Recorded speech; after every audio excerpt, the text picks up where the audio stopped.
Desde o princípio havia o Verbo, mas eu, inconjugável, sem rumo, à deriva, incapaz.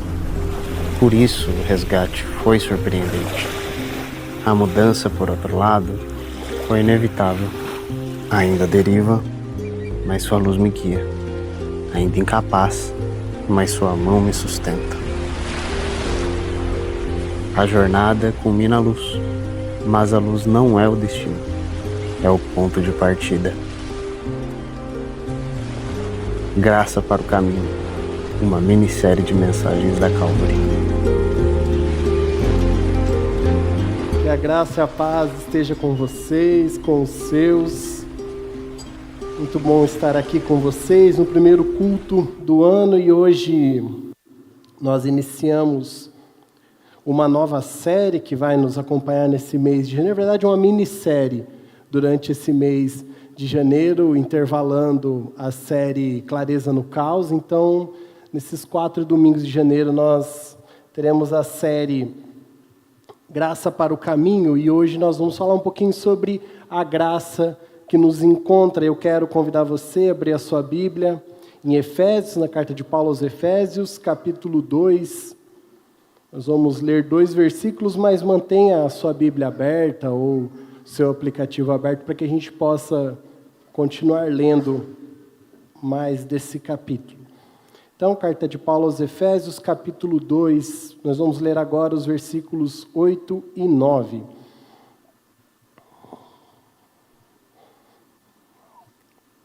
Aqui na minha versão vai dizer, pois vocês são salvos pela graça, por meio da fé, e isso não vem de vocês, é dom de Deus, não por obras para que ninguém se glorie. Feche seus olhos. Pai, eis aqui uma porção da Tua palavra, Senhor, eis aqui o Teu povo, Pai. E eu peço que em nome de Jesus, através do Teu Espírito Santo, o Senhor nos ajude a compreender aquilo que o Senhor tem para nós nesta noite, para que verdades sejam plantadas em nossos corações, ó Pai. Em nome de Jesus que eu oro. Amém.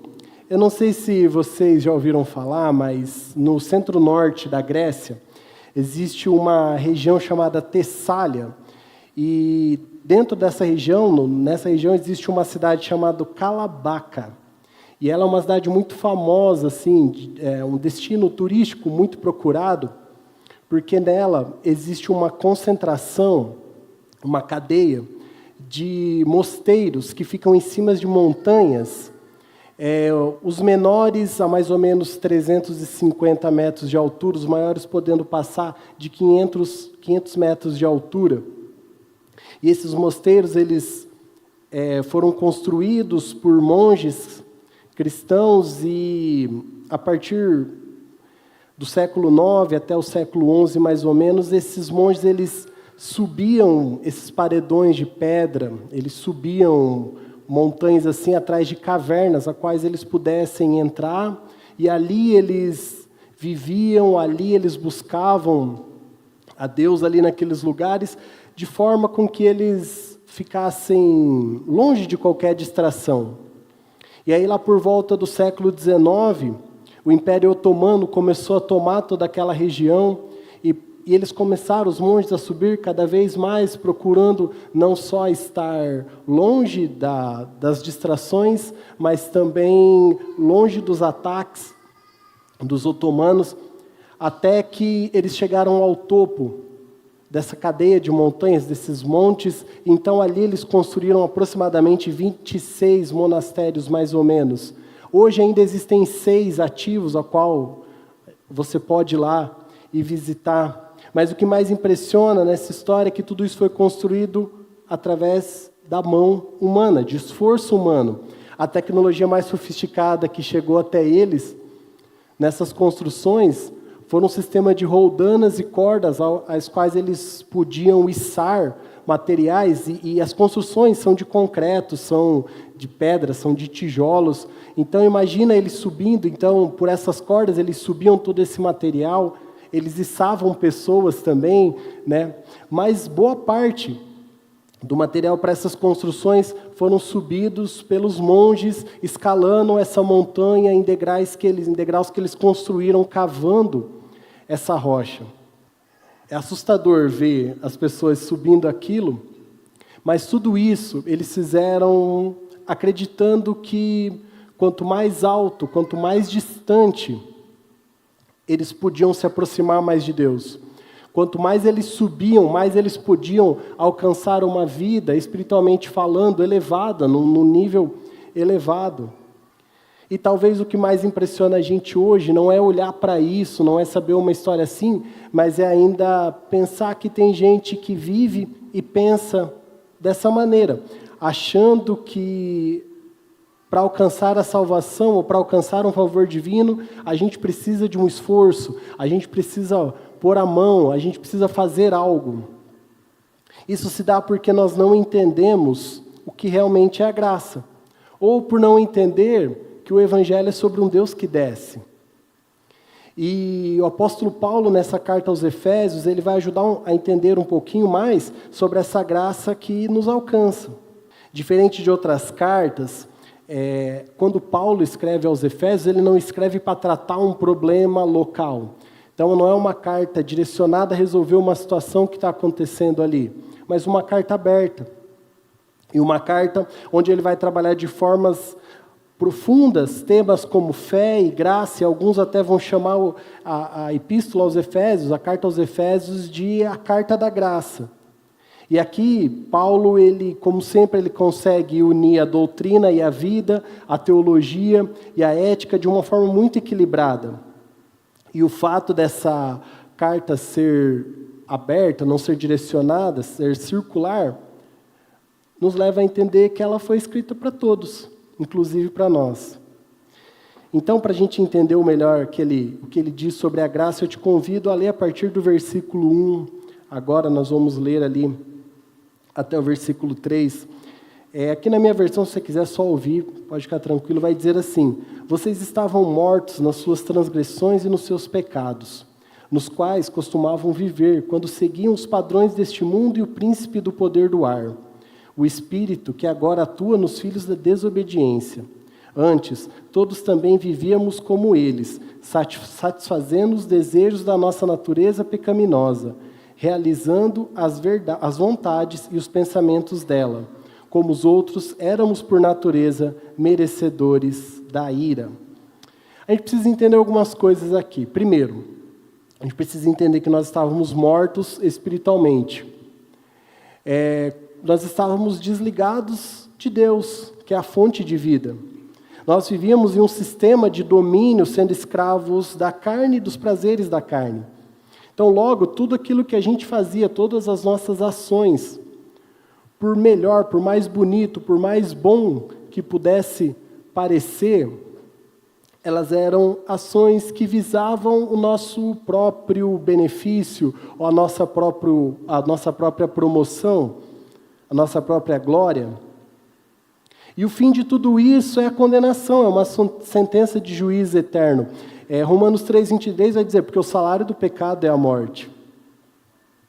Mas olha que lindo, aqui começa a mudar tudo.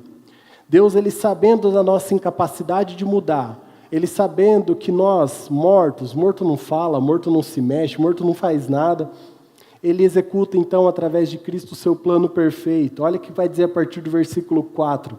Todavia Deus, por ser rico em misericórdia, por causa do grande amor com que nos amou, deu-nos a vida com Cristo quando ainda estávamos mortos nas transgressões. Pela graça vocês são salvos. Deus nos ressuscitou com Cristo e com Ele nos assentou nas regiões celestiais em Cristo Jesus, para mostrar nas eras por vir a incomparável riqueza da sua graça, demonstrando na sua bondade para conosco em Cristo Jesus. Olha que lindo, todavia Deus, Deus, ele entra na nossa história e ele muda a direção de tudo. Eu estava morto, mas Deus, eu era escravizado pelos meus pecados, mas Deus, eu vivia sobre o sistema desse mundo, mas Deus veio e mudou toda a nossa história. E há uma motivação muito clara de Deus em relação a isso, em fazer, em mudar a nossa história, em mudar, nos transformar, em tirar nós daquele mar de pecado, daquele lamaçal em que nós estávamos, que é mostrar o seu caráter, mostrar a sua essência de bondade, de misericórdia, de um amor sem fim. Spurgeon vai dizer assim: quão gigantesca é a graça de Deus. Quem é capaz de medir a sua extensão? Quem pode sondar sua profundidade? Como todos os demais atributos divinos, ela é infinita. Deus é cheio de amor, pois Deus é amor. 1 João 4,8. Deus é pleno em benevolência. Bondade e amor sem fim fazem parte da própria essência do Deus Trino e Uno. É somente porque a sua misericórdia dura para sempre, Salmo 133:5, que os homens não são destruídos. Apenas porque as suas misericórdias não têm fim, Lamentações 3:22, que os pecados são levados a Ele e perdoados. Não é uma notícia maravilhosa? Deus, Ele entra na nossa história, Ele muda o nosso fim que era de morte, o nosso fim que era de condenação. Deus vem e muda tudo isso. Então a salvação, ela não se dá por aquilo que um dia fomos. Nós até precisamos ter em mente aquilo que um dia fomos, para a gente saber de onde Deus nos tirou. A salvação, ela também não se dá por aquilo que um dia poderemos ser. Quando o sangue de Jesus nos compra na cruz, Ele não está fazendo um investimento. Vou comprar essa pessoa aqui, quem sabe lá no futuro ela me serve para alguma coisa. Não, é para o hoje. Ele nos compra não pelaquilo que vamos ser. A salvação, ela se dá pura e exclusivamente por causa do amor, da bondade, da piedade, da compaixão, da misericórdia e da graça ilimitada de Deus. Logo, a salvação, ela é um presente, ela não é uma recompensa. Recompensa você ganha quando é para te compensar de algo. Então você foi lá, você se esforçou, você correu, você treinou para uma meia maratona, você se alimentou, você fez todo um trabalho de fortalecimento das suas pernas, você perdeu peso, você fez tudo, você vai lá, você corre, e o que você ganha? Uma recompensa, né? Uma medalha, uma banana, uma água, né? Por aquilo que você pagou, né? Mas é uma recompensa. Só que a salvação, não, ela é um presente. E a partir do momento que eu e você somos salvos, a gente passa a habitar no universo da graça divina. Talvez a melhor forma de entender a graça, e aí o Espírito Santo inspirou a comunicação a fazer o vídeo também, mas talvez a melhor forma de entender a graça é como pensar. Faça esse exercício de pensar comigo, assim, alguém que está no meio de um oceano, e ela está se afogando, e de repente ela já não tem mais forças para nadar, ela não consegue mais se manter viva, e de repente ela se entrega e essa pessoa começa a afundar, e nesse exato momento um mergulhador vem, pega essa pessoa, leva até uma superfície segura, através de uma massagem ali, ela tira todo o líquido que está no pulmão daquela pessoa e aquela pessoa volta à vida. A graça é mais ou menos isso. Nós não fazemos nada. A pessoa que se afogou, ela não faz nada para ser salva. Ela simplesmente se entrega. E aí, então, ela é salva. O que eu quero dizer? Eu e você estávamos mortos, sem forças. E sem esforço algum nosso, nós somos resgatados por Jesus. Jesus soprou essa vida em nossos pulmões, por isso estamos aqui. E não por merecermos, mas porque Ele nos escolheu. João 15,16 vai dizer: vocês não me escolheram, mas eu vos escolhi. E para que a gente não corra o risco de sair daqui se achando que, eu acho que eu mereço alguma coisa, né? Então, Paulo, ele continua no versículo 8, pois pela graça vocês são salvos, por meio da fé. Isso não vem de vocês, é dom de Deus. Não por obras para que ninguém se glorie, porque fomos feitos por Deus, criados em Cristo Jesus, para as boas obras, as quais Deus preparou previamente para que andássemos nelas. A gente não pode perder de vista que eu e você, nós jamais seremos merecedores de qualquer coisa vindo de Deus. Não há nada que a gente possa fazer para alcançar algo em Deus. uma vez que Cristo já fez toda a obra e fez de graça. E não levar isso em consideração pode fazer a gente cair num erro de achar que basta a gente ter fé. E eu não sei você, mas eu já ouvi muitas vezes alguém dizer assim, não, eu sou uma pessoa de fé. Fulano é uma pessoa, nossa, aquela pensa numa mulher de fé. Mas fé em quê? Fé em quem? Fé no quê? A fé, ela é assim, ela tem um papel importante, ela é obra da graça de Deus em nós. Se a graça, então, ela é a força motriz da salvação, a fé, por mais essencial que seja, é apenas mais uma parte do mecanismo empregado da graça. A fé, ela tem a função como se fosse um canal, ou um encanamento, ou um arqueduto. Ela serve para que, tendo a fé, tendo esse arqueduto, estando completo, possa fluir a misericórdia e a graça de Deus. Então entenda, como se fosse um cano mesmo, pelo qual a graça ela desce, ela escorre. E assim como um arqueduto, assim como um cano, assim como um canal, ele precisa ser limpo, ele precisa ser edificado, ele precisa ser consolidado, para que nada impeça essa água de fluir. Nesses últimos dias de chuva, a marquise do prédio que a gente mora estava cheia de água, assim, tipo, uns 4 dedos, assim, quase que a gente ganhou uma piscina exclusiva assim, para o nosso apartamento. E bastou ali, eu ia cutucar ali o ralo e aquela água toda desceu. Da mesma forma, a nossa fé ela precisa ser consolidada para que nada impeça o fluir da graça de Deus nas nossas vidas. Calvino vai dizer que a fé traz a Deus uma pessoa vazia para que possa se encher das bênçãos de Cristo. Mas não é qualquer tipo de fé que Paulo está falando. A questão não é a fé, mas o objeto da fé. Não é fé na fé, não é fé nos ídolos, não é fé nos ancestrais, não é fé na confissão positiva, não é fé nos méritos, é fé em Cristo. É a fé no Salvador que nos salva. A salvação também ela não pode ser obtida por obras, porque a obra da salvação já foi plenamente realizada em Cristo na cruz. João 19:30 vai dizer, tendo provado, Jesus disse, está consumado. Eu e você, nós não conseguimos acrescentar nada a algo que já está completo. Nem sacrifícios, nem rituais, nem promessas, não há nada que a gente possa completar se algo já é completo. Tanto a obra de Deus em nós, que há de ser aperfeiçoada até o nosso último suspiro, quanto a obra que Deus quer fazer através de nós, na vida dos nossos irmãos, é obra de Deus, não é obra nossa. Reverendo Hernandes Dias Lopes vai dizer que nós somos como um poema escritos por Deus. Deus é o poeta, Jesus é a pena, e nós somos a obra, o poema a ser escrito. Em outro momento ele vai dizer que nós somos como esculturas, criados à imagem e semelhança de Deus, mas que a cada dia vamos sendo esculpidos através da palavra, para que nos parecemos cada vez mais com Jesus.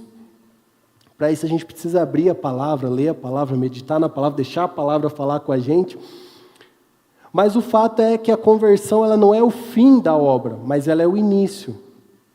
E isso vai indo, até o dia em que nós nos encontraremos com Jesus. As boas obras não são consequências da salvação. Uma vez que somos regenerados, as nossas ações confirmam ao mundo a mudança. Tiago vai dizer que a fé sem obras é morta. O que ele está querendo dizer é que assim, através das obras, através das nossas boas ações, o mundo vai olhar para a gente e vai realmente ver que houve mudança na nossa vida, que a graça nos alcançou. Afinal, uma pessoa que mantém os mesmos hábitos de que quando era do mundo, quando estava perdido no mundo, o que ela tem a dizer? O que ela tem a confirmar? Que mudança houve na vida dessa pessoa? Então, vivemos diferente de como vivíamos quando éramos escravos do pecado. E as obras, elas não devem ser para nossa exaltação, mas para a glória de Deus, uma vez que nós estamos vivendo o plano de Deus para a nossa vida. Então, tudo aquilo que fazemos faz parte do plano de Deus para as nossas vidas.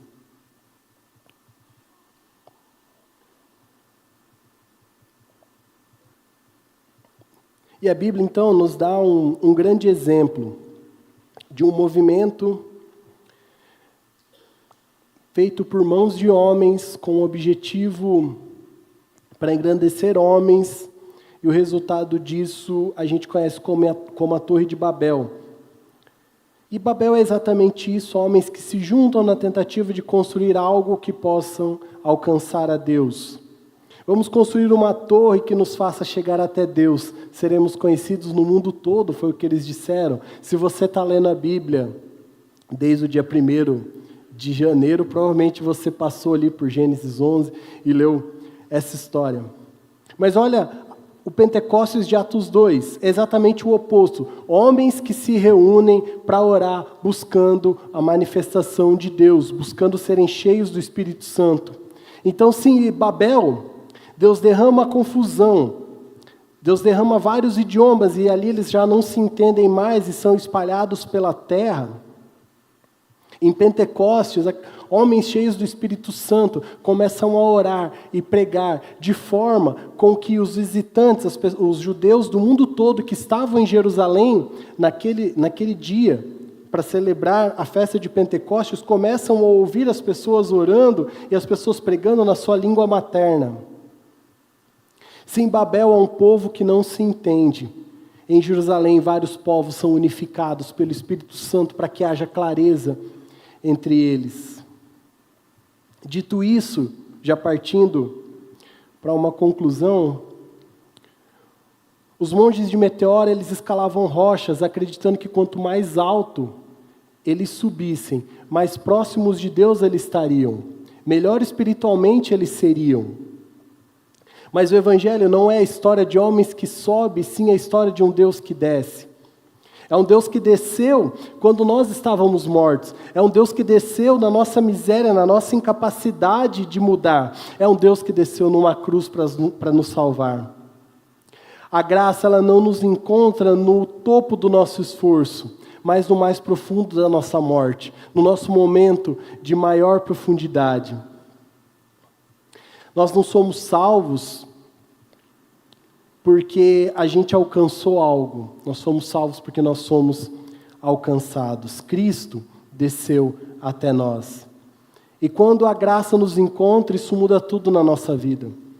Isso muda a nossa identidade, muda a nossa segurança, muda a nossa motivação. O desespero que havia pela culpa do pecado dentro de nós, dá espaço para um descanso em Cristo, pela segurança de saber que nós estamos do lado de Cristo. E então a gente já não faz mais boas obras para ser aceita, a gente faz boas obras por sermos aceitos, porque um dia fomos aceitos.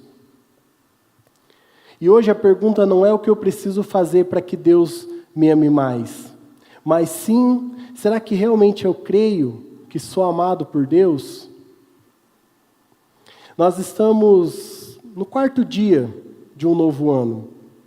Eu tenho certeza que lá no dia 31 você parou alguns minutos para pensar, não, ano que vem eu quero fazer isso, no ano que vem eu quero que isso seja diferente na minha vida. Não, olha, esse ano vai para frente, esse ano eu vou pegar firme na dieta, esse ano eu vou pegar firme na leitura, esse ano eu não vou falhar um dia em ler a Bíblia. Mas entenda, que 2026, para você e para mim, não seja um ano onde a gente esteja buscando subir mais um degrau, mas seja um ano onde a gente entenda que nós podemos descansar na graça de Deus. Que nós entendamos que Jesus Cristo já venceu por nós estamos do lado vencedor da história. E aí não importa aquilo que Deus preparou para mim e para você, não importa como vai ser o teu ano de 2026, para ser sincero com vocês, eu mal imaginaria se me perguntasse há um ano atrás, e aí, onde você quer estar em 2026? Eu não diria Campo Mourão, mas Deus, na sua infinita bondade, mas Deus que tem os seus planos muito maiores do que os meus, mudou a minha trajetória, mudou a minha vida, trouxe uma novidade de vida para mim esse ano, e eu estou aqui, muito feliz. Eu não sei o que vai ser o meu 2026, não me pergunte o que vai ser o seu 2026, eu não sei politicamente, na Copa do Mundo, futebol, eu não sei o que vai ser o 2026 de cada um de nós. Mas uma coisa eu tenho certeza, certamente a bondade, o amor leal nos seguirão todos os dias das nossas vidas e nós habitaremos na casa do Senhor para sempre. Amém? Feche seus olhos, eu quero orar contigo. Senhor, muito obrigado. Muito obrigado pela graça que nos resgatou no nosso pior momento. O Senhor sabe de onde o Senhor nos tirou, nós também sabemos. E o Senhor sabe que, pela nossa força, nós jamais conseguiríamos sair deste lugar, desse estado de morte espiritual. Mas, todavia, o Senhor, na sua infinita bondade, no seu amor sem fim, o Senhor nos resgatou. Isso não por merecimento nosso, mas isso porque o Senhor é fiel a si mesmo. Muito obrigado, Senhor, por nos ter tirado deste corredor da morte, que nos direcionava a um sofrimento eterno, e nos dar a oportunidade de sermos co-herdeiros com Jesus Cristo. Muito obrigado por nos dar um futuro, uma esperança. Muito obrigado porque nós não precisamos temer o amanhã, porque sabemos que estamos contigo, e quando estamos contigo todas as coisas cooperam, tudo aquilo acontece conforme a tua vontade. Muito obrigado porque o Senhor jamais nos abandona, o Senhor jamais nos desaponta, o Senhor jamais muda. O Senhor é o mesmo que foi, o mesmo que sempre será, o Senhor continua sendo. Pai, não há nada que nós possamos fazer para que o Senhor nos ame mais. Por isso, Senhor, nós entregamos nas Tuas mãos todo o controle da nossa vida, nós entregamos o nosso ano de 2026, para que o Senhor faça tudo conforme a Tua vontade. Senhor, nós queremos ser meros instrumentos de Ti. Senhor, nós queremos ser escravos de Ti. Porque o Senhor nos resgatou com forte mão. E o Teu amor nos amarra a Ti, Pai. Obrigado, Senhor. Obrigado por olhar para nós com esses olhos de amor. E Pai, se algum irmão meu aqui, Deus, e se em algum momento na minha vida eu, Senhor, não conseguir sentir, ó Deus, essa graça que me abraça, que me envolve, Deus, se algum irmão meu aqui está, Deus, com dificuldade de olhar para o horizonte e ver que há esperança, eu peço que o Senhor toque no mais profundo do coração, que o Senhor tire tudo aquilo que possa obstruir, ó Deus, a Tua misericórdia, a Tua graça de alcançar esse coração, ó Deus, que a fé dessa pessoa seja restaurada, Deus, e que a Tua misericórdia continue a correr, ó Deus, através da fé, Pai. E o meu pedido, Deus, é que no ano de 2026, ó Deus, no ano de 2027, 2028, tudo que há por vir, ó Deus, que nós possamos, ó Deus, estar na Tua presença, Senhor, todos os dias das nossas vidas, ó Deus. Deus, tira de nós, ó Deus, esse coração orgulhoso, ó Deus, que procura fazer as coisas, ó Deus, em seu próprio benefício, Deus. Que procura fazer as coisas, ó Deus, para que o nosso nome seja conhecido, ó Pai. Mas que a cada dia, Deus, nós possamos diminuir, ó Deus, para que o Senhor cresça, Deus. Em nome de Jesus, que eu oro e te agradeço, Senhor. Amém e amém.